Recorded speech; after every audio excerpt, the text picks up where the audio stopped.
আসসালামু আলাইকুম। সকাল থেকে নিয়ে দুপুর পর্যন্ত কাজ করার পর দুপুরের খাওয়া দাওয়া করে আমরা আবার বিকাল পর্যন্ত কাজ করেছি পাটের কাজ। পরদিন আমাদের এখানে হাটে কিছু পেঁয়াজ আমরা নিব। এই কারণে আগে থেকেই প্ল্যান করে রেখেছিলাম যে রাত 10টার পর পেঁয়াজগুলি আমরা চাং থেকে নামাবো, অর্থাৎ যে পেঁয়াজগুলিকে আমরা চাঙের উপরে তুলে রাখি সংরক্ষণ করার জন্য, সেখান থেকে 10 মণ পেঁয়াজ আমরা নামিয়ে আগামীকাল হাটে নেব ইনশাআল্লাহ। রাত 10টার কথা বললেও ওই টাইমে আমরা পেঁয়াজগুলি নামাতে পারিনি, তার অনেক পরে পেঁয়াজগুলিকে নামাতে হয়েছে, কারণ আমার কিছু কাজ থাকে, সেই কাজগুলি সেরে তারপর আমার এই কাজগুলি করতে হয় রাতের বেলা। সকালবেলা যেহেতু পেঁয়াজগুলিকে হাটে নিতে হবে, তাই আমরা পেঁয়াজগুলিকে নামিয়ে নেব রাতের বেলায়, যত রাতে আমাদের হোক। এর কারণ হচ্ছে আমাদের এখানে হাট মেরে একেবারে সকালবেলা ফজরের পর থেকে আনুমানিক 10 মণের মতো পেঁয়াজ আমরা নামিয়ে নিয়েছি। এই পেঁয়াজগুলিকে বড় ফ্যানটা চালিয়ে ওই ফ্যানের বাতাসে এই পেঁয়াজের মধ্যে যে খোসাগুলি থাকে সেগুলিকে আমরা উড়িয়ে নিচ্ছিলাম। পেঁয়াজের খোসাগুলিকে আমরা সুন্দর করে উড়িয়ে নিচ্ছিলাম। এর পাশাপাশি এই পেঁয়াজের মধ্যে যাতে কোনো ধরনের নষ্ট পেঁয়াজ না যায় সেটাকেও আমরা বেছে নিচ্ছিলাম। এরপর যে পেঁয়াজগুলি সুন্দর মতো থাকবে এখানে, সেই পেঁয়াজগুলিকে আমরা বস্তাবন্দি করবো ইনশাআল্লাহ মেপে। সারাদিন কাজ করার পর মাঝে মাঝে রাত্রে বেলাও আমাদেরকে এভাবে কাজ করতে হয়, কারণ দিনের বেলা সময় স্বল্পতার কারণে এই কাজগুলি আমরা করতে পারি না, যেহেতু বাহিরের কাজগুলি করতে হয়, এর পাশাপাশি খামারের কাজগুলিও করতে হয়।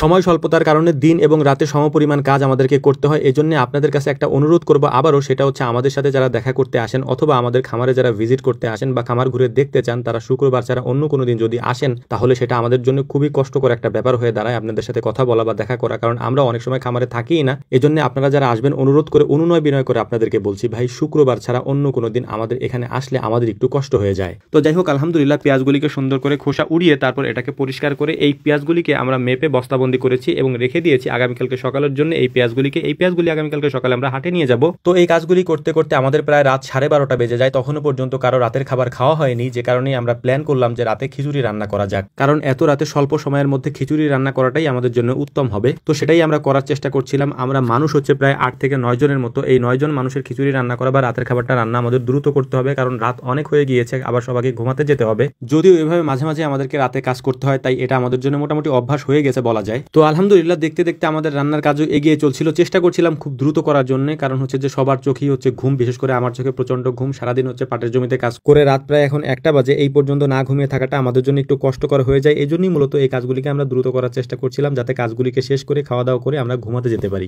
আমাদের এখানে এখন কাজের চাপ একটু বেশি। এর কারণ হচ্ছে যে আমাদের এখানে এখন পাটের সিজন, খামারের কাজের পাশাপাশি ওই কাজগুলিকেও আমাদেরকে করতে হয়। এর পাশাপাশি আমরা অনেকগুলি জমিতে এবার ধান চাষ করতেছি, কারণ অনেক বেশি খড় আমাদেরকে কিনতে হয় গরুর খামারের জন্য। এই জন্য আমরা প্ল্যান করে রেখেছিলাম যে 2 থেকে আড়াই বিঘা বা 3 বিঘা জমিতে আমরা এবার ধান চাষ করবো, যাতে করে ধানের চাহিদাটাও আমরা মেটাতে পারি, এর পাশাপাশি যাতে আমরা গরুর খামারের জন্য খড়টাও পেতে পারি। তো যাই হোক, আলহামদুলিল্লাহ দেখতে দেখতে আমাদের রান্নার কাজটা প্রায় শেষের দিকে। রাত প্রায় এখন 1টা বাজে। সবার চোখেই প্রচুর পরিমাণে ঘুম এবং এই ঘুমের মধ্যে আমাদেরকে এখানে বসে থাকতে হচ্ছে, খাওয়া দাওয়া করে তারপর ঘুমাতে যেতে হবে এবং সকালে উঠে আবারও কাজে যেতে হবে। মোটামুটি ফজরের পর থেকে শুরু হয় আমাদের কাজ এবং মাগরিব পর্যন্ত চলে, এবং সন্ধ্যার পর থেকে নিয়ে রাত 10টা বা 11টা পর্যন্ত কাজ করা লাগে। এরপরে ঘুম, তারপরের দিন আবারও সকাল হয়। এভাবেই আমাদের দিন যাচ্ছে, রাত আসতেছে আর কি। তো যাই হোক, আমাদের জন্য দোয়া করবেন, আল্লাহ তাআলা যেন আমাদের খামারে বারাকা দান করেন, বরকত দান করেন। আল্লাহ তাআলা যেন আমাদেরকে হালাল রিজিকের ব্যবস্থা করে দেন এবং কারো প্রতি যেন আমরা জুলুম না করি, এটা যেন আল্লাহ তাআলা আমাদের মাথার মধ্যে একেবারে গেঁথে দেন। তো যাই হোক, আপনারা আমাদের জন্য দোয়া করবেন। আসসালামু আলাইকুম ওয়া রাহমাতুল্লাহ।